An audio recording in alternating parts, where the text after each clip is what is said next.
And so they had equal value. Equal value.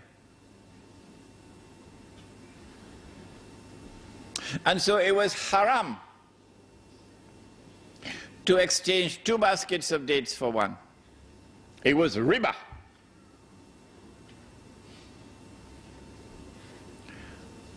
But Umar radiallahu ta'ala anhu exchanged 4 camels for 1. And that was not haram. Why was this haram and that not haram? And Ali radiallahu ta'ala anhu exchanged 20 camels for 1. These 20 may have been baby camels, and this one may have been a pregnant camel.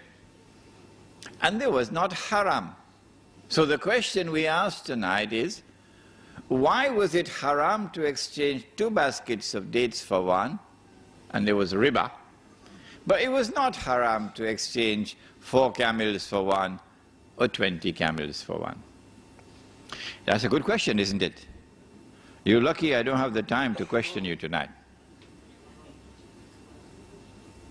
To answer that question, we must go to another hadith. And you've all heard this hadith before, all of you. It is in Sahih Bukhari. The Prophet sallallahu ta'ala alayhi wasallam is describing a transaction in which there is an exchange of gold for gold, or silver for silver, or wheat for wheat, or barley for barley, or dates for dates, this is the one, dates for dates, or salt for salt.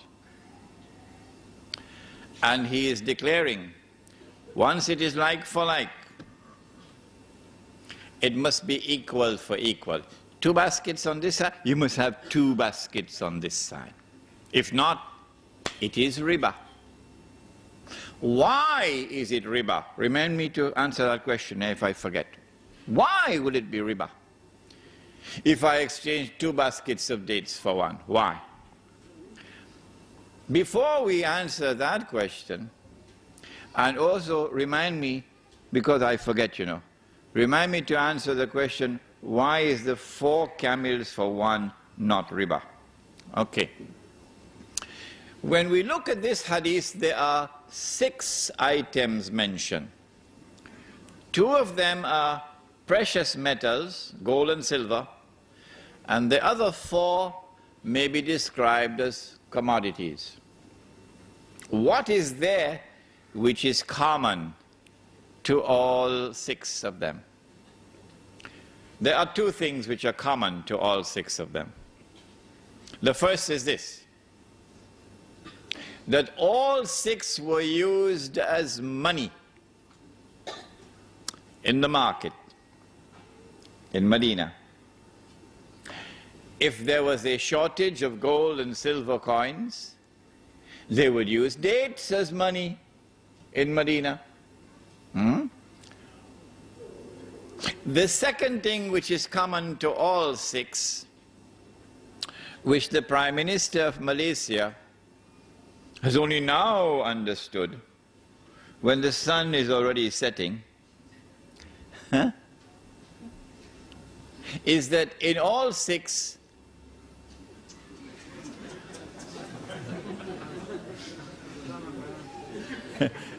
in all 6, the value of the money is in the money. In other words, in all 6, the money had intrinsic value.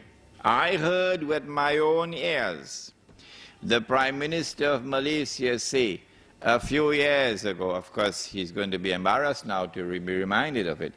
He said, money has no intrinsic value.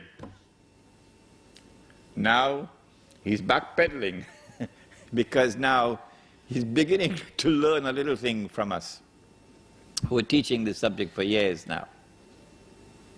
And so the 2 things which are common are, number 1, all 6 were used as money, and number 2, In every case, the money had intrinsic value. Welcome, brothers and sisters, to Sunnah money. You never heard of it before. You heard about the Sunnah, it's the beard. You heard about Sunnah, Salat. But you never heard about Sunnah money before. First time. What is Sunnah money?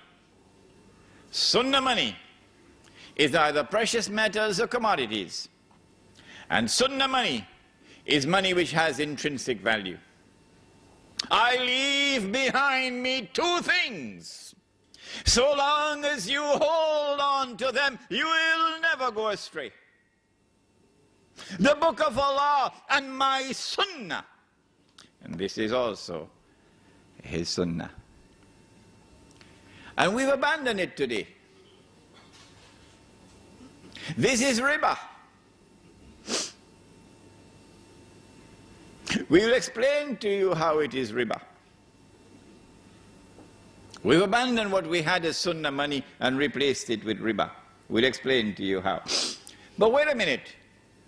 This money, which is Sunnah money, is it also in the Quran?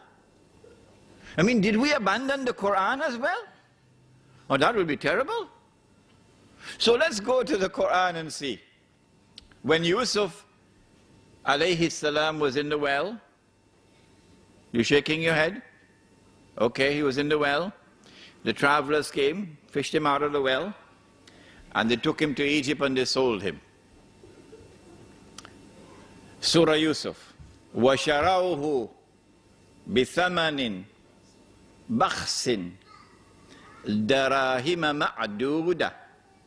And they sold him for a few measly dirhams. What is this word dirham? A dirham is a silver coin, precious metals. And then there is this ayah also in the Quran, in Surah Al Imran, where Allah subhanahu wa ta'ala addresses the double standards of the Jews. And remember, it is not Imran Hossein who is speaking, it is Allah subhanahu wa ta'ala. So if they want to arrest anyone, they're going to have to arrest Allah subhanahu wa ta'ala. Let him try to do that now. وَمِنْ أَهْلِ الْكِتَابِ مَنْ إِنْ تَأْمَنْهُ بِقِنْطَارٍ يُؤَدِّهِ إِلَيْكَ. And amongst the Ahlul Kitab, here it is the Jews, there are those who, if you entrust them with a qintar, 1,200 gold coins, it's about 350,000 US dollars. Could you kindly keep this for me safely? When you want it back, they will return it to you. Why? Because you're a Jew. وَمِنْهُمْ مَنْ تَأْمَنْهُ بِدِينَارٍ لَا يُؤَدِّهِ إِلَيْكَ. But amongst them there are those who, if you give him a dinar, a gold coin, could you kindly keep this safely for me? When you want it back, you can't get it back.